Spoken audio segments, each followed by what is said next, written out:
Mari masuk, haleluya. Mari masuk, masuk hatiku, ya Tuhan Yesus, haleluya. Datang sekarang, datang tinggal dalam hatiku, ya Bapakku Tuhan Yesus. Amin, haleluya. Come into my heart, haleluya. Come to my heart, come into my heart, Lord Jesus, hallelujah. Come in today, come in to stay, come into my heart, Lord, my beloved Father Jesus. Amen, hallelujah. Mari masuk, amin, haleluya. Mari masuk, amin. Masuk ke dalam hatiku, ya Tuhan Yesus Bapakku. Datang sekarang, datang tinggal dalam hatiku, ya Bapakku Tuhan Yesus. Amin, haleluya. Come into my heart, haleluya.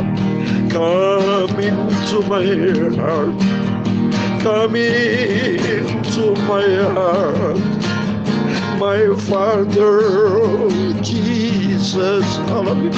Come in today, come in to stay, come into my heart, my beloved Father, my Jesus. Amen, hallelujah. Mari masuk, haleluya. Mari masuk, haleluya.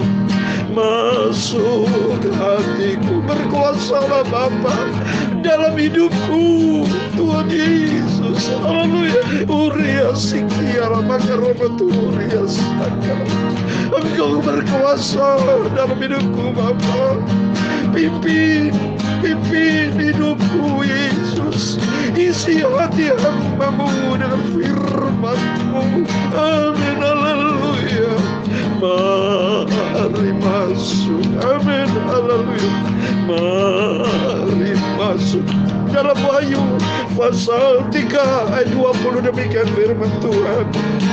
Lihat, aku berdiri di muka pintu dan mengetuk. Jikalau ada orang yang mendengar suaraku dan membukakan pintu, aku akan masuk mendapatkannya, dan aku akan makan bersama-sama dengan dia, dan dia bersama-sama dengan aku. Amin, haleluya. Mari masuk, haleluya.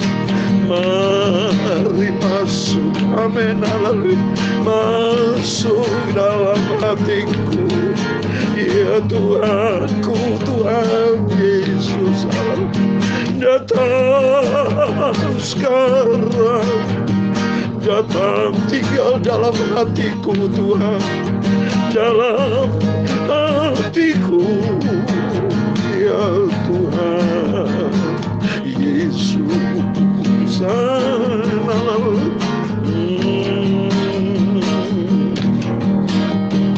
Ya Tuhan, punya-Mu kebesaran dan kejayaan, kehormatan, kemasyhuran dan keagungan. Ya, segala-galanya yang ada di langit dan di bumi, ya Tuhan, punya-Mu kerajaan, dan Engkau yang tertinggi, itu melebihi segala-galanya sebagai kepala. Amin, haleluya. sebab kekayaan dan kemuliaan itu berasal daripadamu. Dan Engkaulah yang berkuasa atas segala-galanya. Dalam tangan-Mu lah kekuatan dan kejayaan. Dalam tangan-Mu lah kuasa membesarkan dan mengokohkan atas segala-galanya. Sekarang ya Tuhan Yesus Bapa kami bersyukur kepada-Mu dan memuji nama-Mu yang agung, kudus, mulia. Haleluya. Mari masuk, amin, haleluya. Mari masuk hatiku, haleluya. Ya Tuhan Yesus, datang sekarang, datang tinggal dalam hatiku. Ya Tuhan Yesus Bapakku, datang sekarang, bertata di dalam hatiku.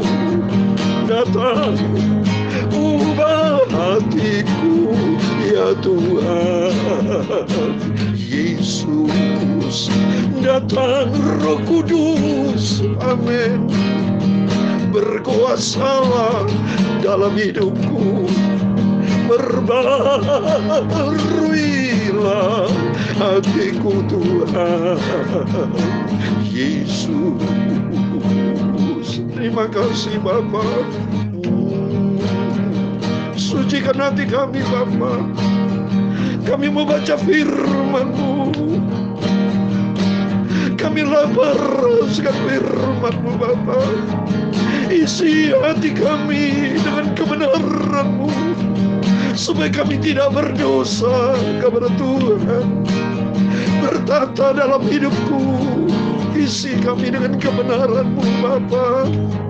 Roh Kudus tuntunlah hidupku.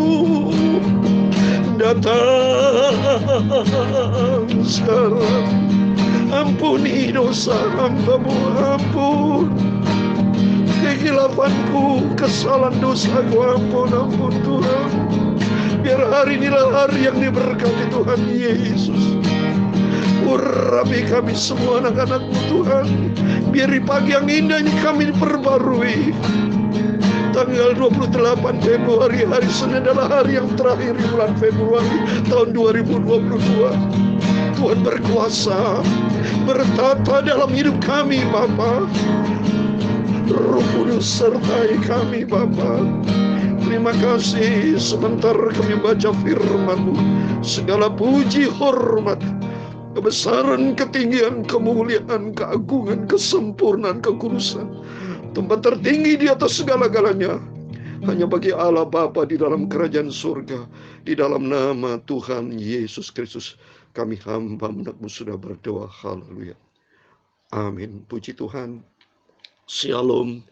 Selamat pagi, selamat kita berjumpa kembali di dalam kasih Bapa kita Tuhan Yesus Kristus. Pada Senin pagi ini, tanggal 28 Februari 2022 adalah hari yang terakhir, tanggal yang terakhir di bulan Februari. Waktu begitu cepat, karena besok kita memasuki 1 Maret 2022. Berarti kita sudah menjalani 2 bulan dari sejak Januari, Februari kita lewati. Semua kan anugerah Tuhan. Di tengah-tengah situasi dunia yang saat ini membuat goncang Bapak Ibu. Peperangan Rusia dan Ukraina yang saya juga menangis. Tuhan tolong. Karena kalau saya lihat sejarahnya, itu Presiden Putin juga dia anak Tuhan, dia Katolik. Saya lihat di videonya, dia berdoa dengan tanda salib itu. Dan di Ukraina juga itu banyak anak-anak Tuhan. Tapi di dunia ini Bapak Ibu terjadi peperangan. Inilah dunia. Firman Allah digenapi menjelang kedatangan Tuhan, bangsa melawan bangsa. Jangan sampai nanti ada peperangan NATO atau Amerika, semua Eropa kalau bersatu ada terjadi peperangan, bisa pecah perang dunia ketiga. Itu sebagai bukti tanda-tanda akhir dari dunia. Untuk itu kita minta belas kasihan Tuhan. Supaya Tuhan pelihara hidup rohani kita. Biar kita lebih dekat dengan Tuhan. Lebih cinta Tuhan, bukan dunia tempat pegangan kita, bukan dunia sumber pegangan hidup kita, bukan uang, bukan aset, bukan jabatan, bukan apa yang kita miliki, tapi hanya Yesus Kristus, satu-satunya Tuhan dan Juru Selamat. Tidak ada penolong lain. Saya lihat di film-film itu, berita tentang Ukraina, banyak mereka yang menangis. Mereka tinggalkan rumah. Memang tinggal bukan tempat di dunia ini. Dunia akan lenyap, Bapak Ibu. Sudah banyak yang korban yang meninggal, baik dari prajurit di Rusia, prajurit serdadu Rusia maupun orang sipil di Ukraina, banyak mereka meninggal sudah. Kalau meninggalnya dekat dengan Tuhan, Tuhan sudah sediakan hidup kekal di surga. Tapi kondisi kalau meninggal tidak dekat dengan Tuhan, saya tidak berani menjawab itu. Karena firman Tuhan, keselamatan hanya diberikan kepada orang cinta dan taat kepada firman Tuhan. Oleh itu mari, biar kita hari ini hari, kita jalani hidup ini, kita menantikan kedatangan Tuhan. Supaya kita mau cinta Tuhan, kita mau mengasihi Tuhan. Amin, puji Tuhan. Mari kita kembali ke firman Tuhan. Di pagi yang indah ini, di perjanjian lama, Bapak ya, kalau malam nanti, malam perjanjian baru, kita selalu diisi dengan firman Tuhan. Supaya hati ini diisi dengan firman, supaya kita tidak melangkah salah, tapi melangkah di dalam jalurnya Tuhan. Amin. 2 Samuel pasal 16, saya mau baca ayat 1-23, demikian firman Tuhan. Ketika Daud baru saja melewati puncak, datanglah Siba, hamba Memfisebet, mendapatkan dia membawa sepasang keledai yang berpelana, dengan muatan 200 ketur roti, 100 buah kue kismis, 100 buah-buahan musim panas, dan sebuyung anggur. Lalu bertanyalah raja kepada Siba, apakah maksudmu dengan semuanya ini? Jawab Siba, keledai-keledai ini bagi keluarga raja, untuk ditunggangi, roti dan buah-buahan ini bagi orang-orangmu untuk dimakan, dan anggur ini untuk diminum, dan di padang gurunlah orang-orang yang sudah lelah. Kemudian bertanyalah raja, di manakah anak tuanmu? Jawab Siba kepada raja, ia ada di Yerusalem, sebab katanya, pada hari ini kaum Israel akan mengembalikan kepadaku kerajaan tuanku. Berkatalah raja kepada Siba, kalau begitu kepunyaanmu lah segala kepunyaan Memfisebet. Kata Siba, aku tunduk, biarlah kiranya aku tetap mendapat kasih di matamu, ya tuanku raja. Ketika Raja Daud telah sampai ke Bahurim, keluarlah dari sana seorang dari kaum keluarga Saul, ia bernama Simei bin Gerah. Sambil mendekati raja, ia terus-menerus mengutuk Daud dan semua pegawai raja. Daud dilemparinya dengan batu, walaupun segenap tentara dan semua pahlawan berjalan di kiri kanannya. Beginilah perkataan Simei kepada waktu ia mengutuk, Nyalah, engkau penumpah darah orang Dursila. Tuhan telah membalas kepadamu segala darah keluarga Saul yang engkau gantikan menjadi raja. Tuhan telah menyerahkan kedudukan raja kepada anakmu Absalom. Sesungguhnya engkau sekarang dirundung malang, karena engkau seorang penumpah darah. Lalu berkatalah Abisai anak Seruya kepada raja, mengapa anjing mati ini mengutuki tuanku raja? Izinkanlah aku menyeberang dan memenggal kepalanya. Tetapi kata raja, apakah urusanku dengan kamu, hai anak-anak Seruya? Biarlah ia mengutuk, sebab apabila Tuhan berfirman kepadanya, kutukilah Daud, siapakah yang akan bertanya? Mengapa engkau berbuat demikian? Pula kata Daud kepada Abisai dan kepada semua pegawainya, sedangkan anak kandungku ingin mencabut nyawaku, terlebih lagi sekarang orang Benyamin ini, biarlah dia dan biarlah ia mengutuk, sebab Tuhan yang telah berfirman kepadanya demikian. Mungkin Tuhan akan memperhatikan kesengsaraanku ini, dan Tuhan membalas yang baik kepadaku sebagai ganti kutuk orang itu pada hari ini. Demikianlah Daud melanjutkan perjalanannya dengan orang-orangnya, sedang Simei berjalan terus di lereng gunung bertentangan dengan dia, dan sambil berjalan ia mengutuk, melemparinya dengan batu dan menimbulkan debu. Dengan lelah sampailah raja dan seluruh rakyat yang ada bersama-sama dengan dia ke Yordan. Lalu mereka beristirahat di sana. Maka Absalom dan seluruh rakyat orang-orang Israel sampai ke Yerusalem, dan Ahitofel ada bersama-sama dengan dia. Ketika Husai orang Arki, sahabat Daud itu, sampai kepada Absalom, berkatalah Husai kepada Absalom, hiduplah raja, hiduplah raja. Berkatalah Absalom kepada Husai, inikah kesetiaanmu kepada sahabatmu? Mengapa engkau tidak pergi menyertai sahabatmu itu? Lalu berkatalah Husai kepada Absalom, tidak, tetapi dia yang dipilih oleh Tuhan dan oleh rakyat ini dan oleh setiap orang Israel, dialah yang memiliki aku, dan aku bersama-sama dengan dialah aku akan tinggal. Lagi pula, kepada siapakah aku memperhambakan diri? Bukankah kepada anaknya? Sebagaimana aku memperhambakan diri kepada ayahmu, demikian aku memperhambakan diri kepadamu. Kemudian berkatalah Absalom kepada Ahitofel, berilah nasihat, apakah yang harus kita perbuat? Lalu jawab Ahitofel kepada Absalom, hampirlah gundik-gundik ayahmu yang ditinggalkannya untuk menunggui istana. Apabila seluruh Israel mendengar bahwa engkau telah membuat dirimu dibenci oleh ayahmu, maka segala orang menyertai engkau akan dikuatkan hatinya. Maka dibentangkanlah kemah bagi Absalom di atas soto. Lalu Absalom menghampiri gundik-gundik ayahnya di depan mata seluruh Israel. Ayat 23 terakhir. Pada waktu itu nasihat yang diberikan Ahitofel adalah sama dengan petunjuk yang dimintakan daripada Allah. Demikian dinilai setiap nasihat Ahitofel baik oleh Daud maupun oleh Absalom. Amin. Demikian firman Tuhan yang sudah kita baca. 2 Samuel pasal 16 ayat 1 sampai 23. Dalam nama Tuhan Yesus Kristus, kita semua Bapak Ibu yang setia baca firman Tuhan, yang merenungkan firman Tuhan siang dan malam, dan pagi ini kita baca firman Tuhan. Dalam nama Yesus kita mau setia kepada Tuhan. Kita mau cinta Tuhan Yesus dan kita mau taat. Lakukan seluruh perintah Tuhan. Lakukan apa yang menjadi kehendak Tuhan supaya kita melangkah tidak menurut kehendak daging kita. Hadirlah hari yang terakhir di bulan Februari, tanggal 28 Februari. Kita minta sama Tuhan, Tuhan, Engkau adalah Rajaku di atas segala-galanya. Engkau yang mengawali hidupku ada di muka bumi,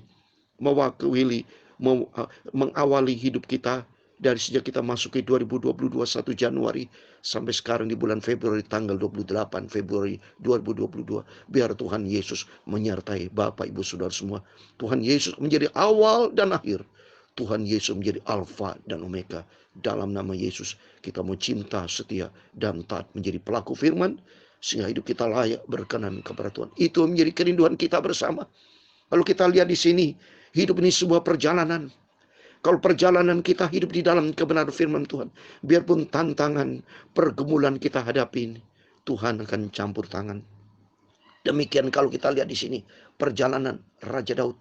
Raja Daud perjalanan senantiasa menghadapi tantangan pergumulan.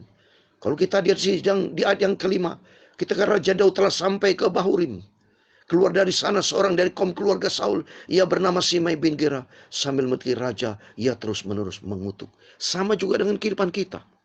Kehidupan kita dalam perjalanan seringkali banyak godaan, banyak tantangan, banyak percobaan. Oleh itu mari kita koreksi diri. Jangan sampai Raja Daud, wajar kalau dia menghadapi situasi seperti ini. Karena wajarnya Daud salah pilih. Salah pilih langkah, yaitu terlalu banyak istri dia. Sehingga akhirnya apa? Absalom ini sudah saya katakan ya, dari istri yang ketiga, saudara. Ya, kalau kita lihat di sini ya, banyak istri dari Daud sampai akhirnya Absalom mau bunuh Daud. Dia ambisi untuk menjadi raja.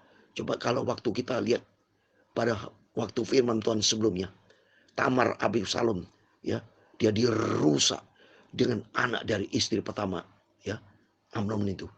Ini di dunia penuh dengan masalah. Oleh itu mari kita belajar di tengah-tengah hidup yang semakin dekat dengan Tuhan. Jangan mencari masalah, saudara. Tapi setiap masalah apapun yang kita hadapi, kita serahkan kepada Tuhan. Tapi jangan kita membuat troublemaker sendiri. Raja Daud membuat troublemaker sendiri karena dia terlalu banyak ambil istri mentang-mentang sebagai raja. Demikian kehidupan kita mentang-mentang kita sudah diberkati Tuhan. Seenaknya kita melakukan kemerdekaan dengan membuat dosa. Seperti Tuhan berfirman dalam kitab Galatia. Bukan berarti kita yang sudah dimerdekakan, terus kita main-main dengan dosa. Tapi justru kita lebih dekat dengan Tuhan. Dengan berkat yang Tuhan berikan dalam hidup kita. Supaya kita betul-betul hidup di dalam kebenaran firman Tuhan. Bukan hidup di dalam main-main dengan dosa.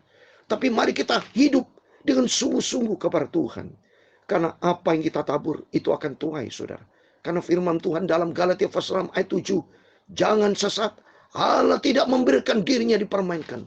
Apa yang tabur orang, itu akan dituai. Oleh itu mari, saudara. Jangan kita main-main dengan dosa. Tapi justru Tuhan sudah memerdekakan kita. Tuhan sudah panggil kita. Tuhan sudah berkati kita. Tuhan sudah pilih kita. Kita pelihara keselamatan yang Tuhan berikan buat kita. Saya mau baca Galatia pasal 5 Ayat 13, demikian firman Tuhan sebagai ayat terakhir. Saudara-saudara, memang kamu telah dipanggil untuk merdeka. Tetapi janganlah kamu mempergunakan kemerdekaan itu sebagai kesempatan untuk kehidupan dalam dosa.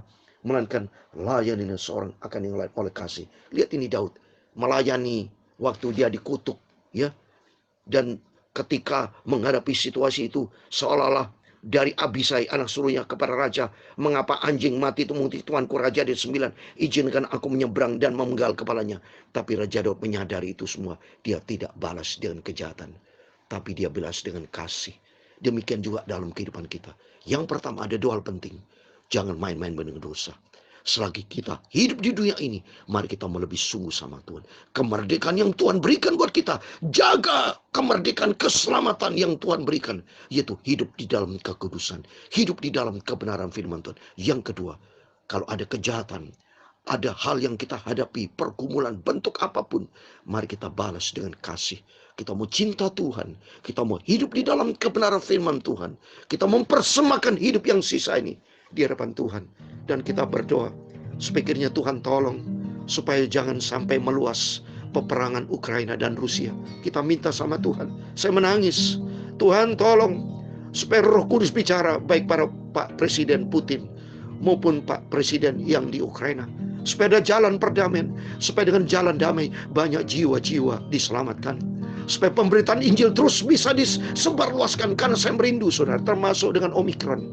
Saya minta belas kasihan Tuhan. Kalau Tuhan izinkan Bapak Ibu, semua tergantung, minta belas kasihan Tuhan. Sebab manusia hidup, kita hidup sampai detik ini, semua tergantung dari kasih karunia Tuhan. Tanpa kasih karunia Tuhan, kita hancur dan binasa. Tapi kita hidup, mari kita jangan mempermainkan Tuhan. Makin hari kita mau cinta Tuhan. Sesuai dengan pujian ini, into my heart, mari masuk.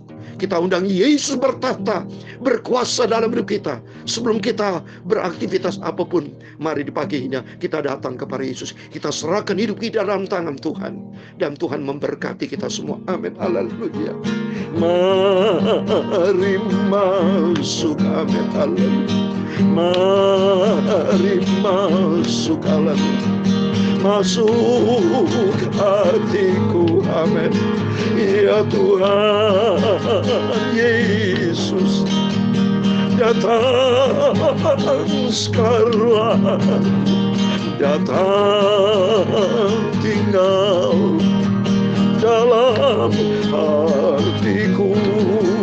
Ya Tuhan Yesus, datang sekarang, datang tinggal dalam hatiku. Ya Tuhan Yesus, Bapakku.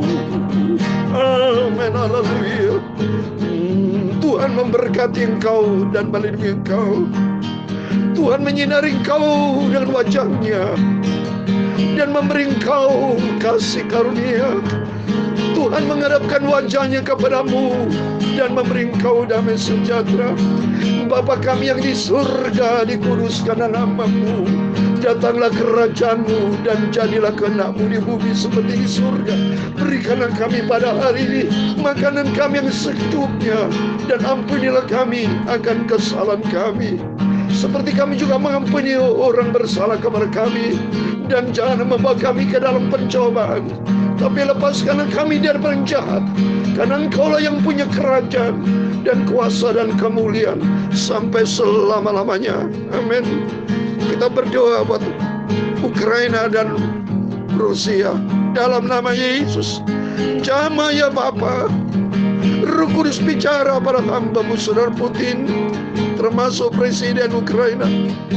Kau izinkan firman Allah disebarluaskan Bapa, supaya banyak jiwa-jiwa datang bertobat. Juga kami hamba-Mu berdoa, kalau di antara anak kamu ada yang sakit Omikron, dalam nama Yesus Tuhan jamah, sembuhkan Tuhan, tolong. Engkau jawaban kami. Kuserahkan hidup kami ke dalam tangan-Mu. Biar hari adalah hari yang diberkati Tuhan. Biar hidupku diproses Tuhan, untuk menjadi serupa dengan Kristus.